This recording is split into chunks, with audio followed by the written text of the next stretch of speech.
नमस्कार दोस्तों, कैसे हैं आप लोग? बात करेंगे हम येस बैंक की। देखिए, येस बैंक के अंदर अभी काफ़ी सुर्खियाँ बनी हुई हैं, बहुत सारी खबरें निकल कर आ रही हैं, एक से बढ़कर एक खबर निकल कर आ रही हैं, ठीक है? कल के डेट में हमने देखा कि 1 डेढ़ फ़ीसदी की मामूली सी तेज़ी रही, जो कि एक्सपेक्टेड था कि अच्छी खासी तेज़ी हमें देखने को मिलनी चाहिए, क्योंकि खबर जो थी बहुत ही बड़ी निकल कर आई थी। पेटीएम का जो गेटवे था, पेटीएम के थ्रू जो लोग पहले यूपीआई ट्रांज़ैक्शंस करते थे, वो अब 4 बैंकों के थ्रू करेंगे, जिसमें कि येस बैंक भी एक हमारा टॉप का बैंक शामिल है। छठा प्राइवेट में छठा लार्जेस्ट बैंक है येस बैंक। तो येस बैंक को आप ऐसा कोई गहरा-गहरा ना समझें, ठीक है? तो ये खबर जो निकल कर आई बहुत ही बड़ी, बहुत ही ज़बरदस्त थी। पेटीएम के जो कस्टमर्स हैं, बहुत उनकी भी 11% 11% की हिस्सेदारी रखते हैं यूपीआई के अंदर। अब उसमें से जैसे 4 बैंक्स पार्टिसिपेट कर रहे हैं, तो कुछ ना कुछ हिस्सेदारी येस बैंक की तरफ भी आएगी। जो उनके कस्टमर्स हैं, वो येस बैंक के थ्रू यूपीआई को यूज़ करेंगे, तो इससे रेवेन्यूज़ वगैरह डेफ़िनेटली बढ़ने वाली है येस बैंक की। और ये बहुत ही बड़ी खबर थी येस बैंक के लिए, क्योंकि काफ़ी समय से ये खबरें निकल कर आ रही थी कि पेटीएम का जो बैंकिंग बिज़नेस है, वो ये एक्वायर कर सकते हैं, ठीक है? लेकिन इस खबर का बहुत ज़्यादा इम्पैक्ट हमें देखने को नहीं मिला, क्योंकि ऑलरेडी मैंने कल ही डिस्कस किया था कि ये जो खबरें थी, वो महीने दिन पहले से ही सबको पता थी। और लगभग ऑलमोस्ट ये तय था कि येस बैंक जो है, वह पार्टिसिपेट करने वाली है, वह एक्वायर करने वाली है पेटीएम के बिज़नेस को। तो इस कारण से क्या हुआ कि लोगों ने पहले ही से काफ़ी शेयर जो हैं बाई किए हुए थे, दबा के माल पहले ही उठा लिए थे इस खबर के बेसिस पर। तो जब यह ऑफ़िशियली अपडेट आया, तो उस तरह का कोई हमें बड़ा मूवमेंट येस बैंक के अंदर देखने को नहीं मिला। इसका सबसे अच्छा एग्ज़ाम्पल आप देख सकते हैं रेलवे स्टॉक्स में। रेलवे स्टॉक्स में क्या हुआ, बजट से पहले ज़बरदस्त तूफ़ान आ गया, ठीक है? बहुत ज़बरदस्त लगातार 15-20% की तेज़ी रोज़ के रोज़ आया करती थी। लेकिन जब बजट आया, जब बजट में फंड एलोकेट हुए रेलवे सेक्टर को, उसके बाद इन रेलवे सेक्टर में अच्छी खासी गिरावट हो गई। कारण क्या था? यही कारण था कि जब खबरें बन रही थी, जब सुर्खियाँ आ रही थी, तभी लोगों ने माल उठा लिया था, और ऑफ़िशियली अपडेट आने के बाद, बजट के बाद लोगों ने प्रॉफ़िट बुकिंग की। वही यहाँ पर कुछ आपको समझना होगा येस बैंक के साथ हो रहा है। और एक चीज़ और यहाँ पर आप समझ लें, एसबीआई की अक्सर खबरें निकल कर आ रही हैं कि एसबीआई जो है अपना स्टेक बेचने वाला है, एग्ज़िट करने वाला है, लेकिन इसको बार-बार नकारा जा रहा है। लेकिन इस खबर के पीछे की जो हकीकत है, जो सच्चाई है, उसको यदि आप समझोगे, तो कहीं न कहीं ये बातें आपको सच होती हुई नज़र आएँगी। देखिए, जब भी ये खबर निकल कर आती है कि एसबीआई जो है अपना स्टेक बेचने वाला है, 2 दफ़ा खबरें निकल कर आई हैं। एक बार जब एचडीएफसी वाली खबर आई थी, उस समय भी इस तरह की सुर्खियाँ बनी थी, और अभी जब नए प्रमोटर की बात आई है, तब भी इस तरह की सुर्खियाँ बनी हैं, ठीक है?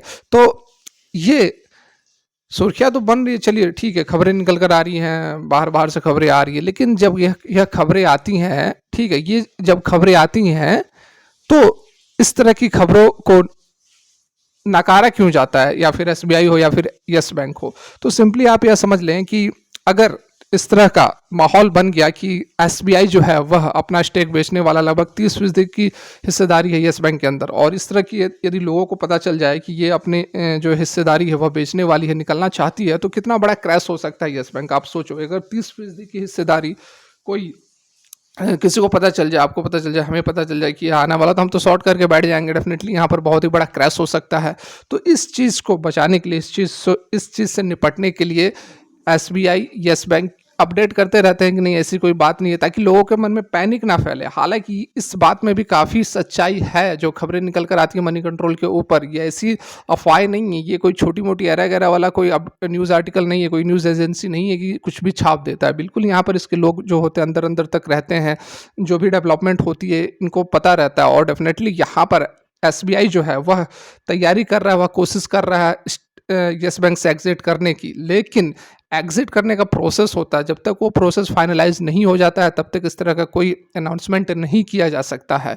यही कारण है कि देखिए, एसबीआई ने जो स्टेक लिया हुआ है येस बैंक के अंदर, 30% का स्टेक लिया हुआ, और ये जो स्टेक लिया, ये उन्होंने अपनी मर्जी से नहीं लिया, अपने इंटरेस्ट से नहीं लिया, अपने बिजनेस पर्पस से नहीं लिया कि हम जो है इन्वेस्ट करके हम मोटा माल कमा लेंगे। ये जो एसबीआई ने जो येस बैंक के अंदर इन्वेस्टमेंट की थी 2020 में, वह मजबूरी के तहत की थी।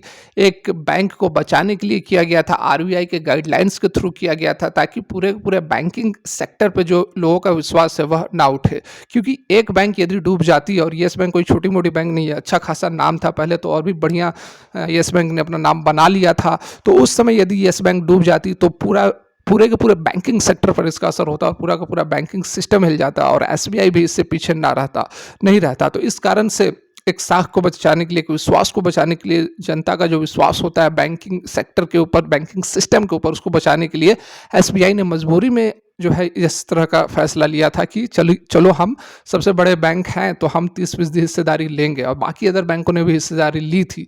लेकिन अब जो है एसबीआई चाह रहा है कि एग्जिट किया जाए, अपने कैपिटल को निकाला जाए, कहीं और यूटिलाइज किया जाए, लेकिन निकालने का प्रोसेस होता है, सडन से नहीं निकाला जा सकता है, ठीक है। तो यही कारण है कि जो नए इन्वेस्टर्स की तलाश की जा रही है, ताकि ये इधर से बेचे और उधर से कोई उतना ही बड़ा खरीदार तैयार हो जाए खरीदारी करने के लिए। और यही कारण है कि आपको हमेशा जो है इस तरह की खबरें निकल कर आते रहती हैं कि जो है एसबीआई अपने हिस्सेदारी बेचने वाली है। डेफिनेटली यहाँ पर कुछ ना कुछ तो सच्चाई है, आप कुछ भी कहें, लेकिन सच्चाई बन रही है। और जो प्रमोटर वाली खबर निकल कर आई थी कि 9 बिलियन यूएस डॉलर का जो है इतना बड़ा अमाउंट जो है वह बेचने के लिए तैयार है, अपनी हिस्सेदारी खोज रही है, सिटी ग्रुप जो है वह एक्वायर कर सकता है, ये पूरा का पूरा खबर आया था, आप सभी जान रहे हैं, इसको बार बार दिखाकर कोई फायदा नहीं है। लेकिन ये जो खबर है इसमें कहीं ना कहीं सच्चाई जरूर है, और बहुत ही जल्द आपको देखने को मिलेगा कि यस बैंक जो है वह अपने नए प्रमोटर के साथ मार्केट में उतरेगा।